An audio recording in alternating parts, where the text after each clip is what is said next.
Welcome back to my YouTube channel. I hope that you're all doing well. If you see me for the first time, welcome. I hope that you like what you see and you're here to stay.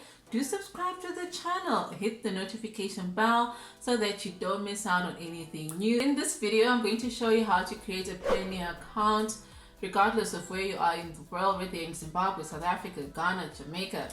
Wherever you are, this process will work for you. So if you've never heard of Payoneer, Payoneer is basically a platform that allows you to be able to create a virtual account where you're able to receive as well as send money online through the internet. Some people call it a bank, but it's not a bank. It's just an online platform that allows you to be able to create a virtual account. So if you're thinking of receiving money from abroad, maybe you want to do online consulting services, you want to become a virtual assistant, you want to make money online and receive money from different companies, but you're not quite sure how it's going to work. Another alternative could be PayPal, but that's a video for another day. Payoneer is a really good option for you. I opened my Payoneer account whilst in Zimbabwe. That was like back in 2015. That's like almost 5 years ago. It is 5 years ago. And I used it to travel. I used it to pay my fees at the University of South Africa. I've used it to do quite a number of things in terms of buying stuff online. Now that you have an idea of what Payoneer is all about, I think let's get started. So we're actually going to go onto Google or just go to your main browser, whatever browser that you use, and then let's start typing payoneer.com. Once you've typed that in, this is how it's going to look like. That's your landing page right here. So if you've got an account, you can sign in, then you can register. So the different services that they provide, but we're just going to go to register. When you actually click that tab, it'll say let's help you to find the right account for your needs. So when you click that tab, you'll have a drop down menu and you're able to see that you can either become if you're a freelancer, an online seller, affiliate marketer, whatever account best fits your needs. I will choose a freelancer because I actually do work with Fiverr. But let's say you're an individual, right? And you actually want to receive money from international clients. If you choose send and receive money between friends and family, you'll get this error message. So you find that Fiverr is not for receiving personal funds. It's mainly for businesses. So if you try to receive money from friends and family and they pick it up, your account can actually get blocked. All right, so we're actually going to choose freelancer because I use Fiverr and I want to get paid by international clients as a freelancer. All right, so we click register. All right, so if you're an individual, select individual. If you're a company, then you select company. So I'm an individual. And then I'm going to complete this information. I'm just going to put in my name right here.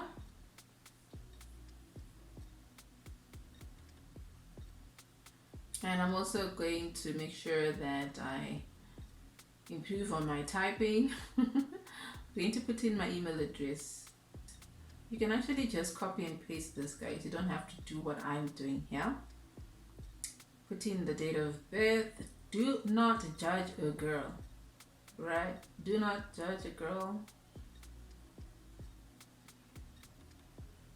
Yes, I was born in 1986. I am that old. Okay, then we click next. Once you've done that, then you need to make sure that you fill in the rest of the information that is there. So it's mainly your address details.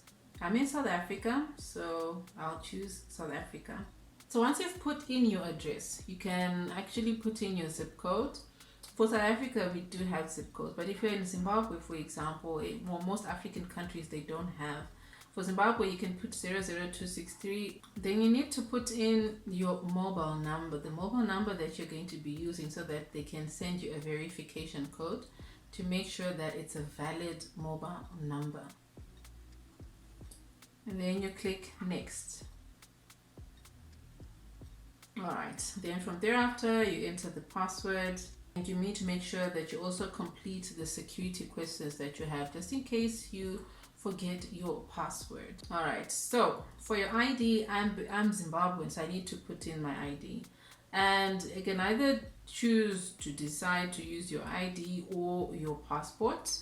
but for me, I'll just put in my ID. So you can put your ID, your driver's license, or your passport. But I've realized that when you put your Zimbabwean ID with the dashes, it usually refuses. For your ID, you need to make sure that you put in your correct details, and this is important. You're either going to use your ID or your passport, because there will come a stage when you actually have to upload a scanned copy of those documents so that they can verify to see if you're a real person and you are who you say you are. Remember, this is where your personal funds will be going to, so definitely they would want that information. And always need to make sure that you send a clear scan, otherwise your document can be rejected. I've had that experience before.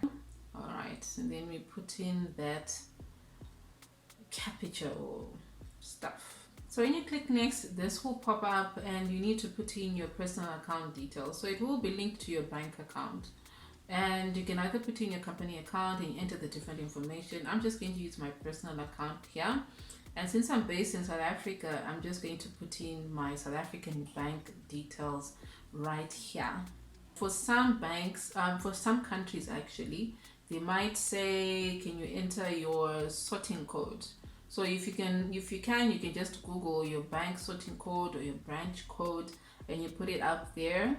For South Africa, they won't need that. Once you've entered the information, then you just agree to the terms and conditions, and then you submit. All right, so when you get to this stage, it means that your application has been received, and they will review it. So don't worry, I haven't seen anyone whose account has been rejected. And it takes about a couple of days, maybe 3 days or so. So once they've gone through the review period, then they will definitely respond to you via email and tell you that your account is active and you can start receiving payments. So for you to be able to get a physical Payoneer card, you need to make sure that in your account is an equivalent of about $30 if I'm not mistaken, and that needs to be in your account for you to be able to receive your card. And you actually get your card via mail, and you get the little letter just like what they do with banks. So this is what your Payoneer card actually looks like. It's just a normal card with the chip and everything, and it's got your MasterCard logo there so that you can be able to use it to make online transactions. I've used it, like I mentioned before, I've used it when I've traveled, I've used it to pay my school fees, to book tickets, to buy groceries, all sorts of things. And if I remember correctly, when I was back in Zimbabwe, I was only able to withdraw from 2 banks. That was CBZ and NMB. That was over like maybe a year and a half ago, because I haven't used this card in Zimbabwe in like a long time, not knowing what the current situation right now. But in South Africa, I haven't had any problems. I can withdraw from any ATM bank or any ATM. Yeah, I can withdraw from any ATM as long as there's the MasterCard side. I've tried ABSA, Standard, FNB.